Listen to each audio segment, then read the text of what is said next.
కోసం మీ ఇంటిని ఎత్తుకుంటూ వచ్చాడు. 1000 కోట్ల ఆస్తున్నా. కూర్చోమా, కూర్చో. బావా, నిశ్చితార్థం రోజు పళ్ళుల్ని ఎంత పెడతా? 100 కోట్లు. కూర్చోమా.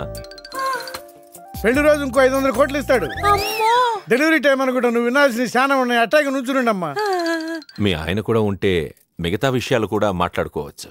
లోనుండాడు, నేను వెళ్ళి తోసుకొత్తా, మీరుండండి. తోసుకొస్తానంటుంది. నీ తమ్ముడికి ఇంత పెద్ద సంబంధం వస్తే నువ్వు దండం పెట్టే పరిస్థితిలో లేవు. ఏం చేయాలో ఏందో.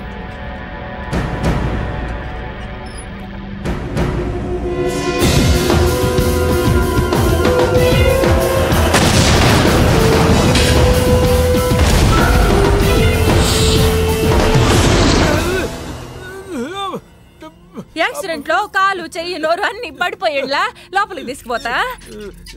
కొంప ముంచేలా ఉండవే. నిన్ను అనవసరంగా తోలకపోయాను కదయ్యా. రండి రండి రండి.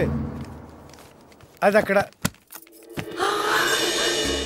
ఏందమ్మా ఇవన్నీ మా బావగారు మీకు ఇచ్చిన గిఫ్ట్లు? వస్తానమ్మా, తొందరలో కబురు చేస్తాను. ముహూర్తాలు పెట్టుకుందాం. అల్లుడు గారు వస్తే నేను వచ్చి వెళ్ళానని చెప్పు. అట్టాగే. నమస్కారం. నమస్తే ఉంటావమ్మా. అంకుల్ గారండి, మా నెల్లూరు సైడు నిశ్చితార్థానికి ముందు వదిలికి వడ్డాడం పెడతారండి. ఆ సంచి నిండి అయ్యానమ్మా, పెట్టుకో.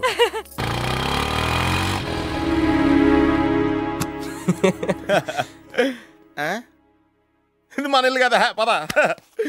వదినా, మరిది గారు రండి.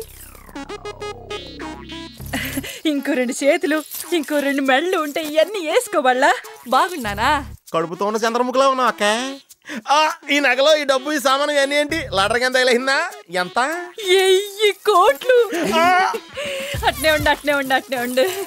ఇదిగో స్వీట్ ఇష్టం కదా, తింటా ఉండే. మరిది గారు రండి, కొత్త సోఫా కూకోండి. ఇదంతా చూస్తే నాకు చాలా కన్ఫ్యూజింగ్ ఉంది అక్క. యా, మరి నేను కన్ఫ్యూజ్ అవ్వబల్లా. ఎంపీ గారు వచ్చి మరిది గారికి పిల్లనిస్తారంటే. ఏంపి గారు వదినా? అబ్బా, ఎంపీ సింహాచలం గారు తెలవదు. వాళ్ళ అమ్మాయితో లవ్వింగ్ తెలవదు. నువ్వు వెళ్ళి ఐ లవ్ యూ చెప్పింది తెలవదు. ఆయన వచ్చిల్లారా?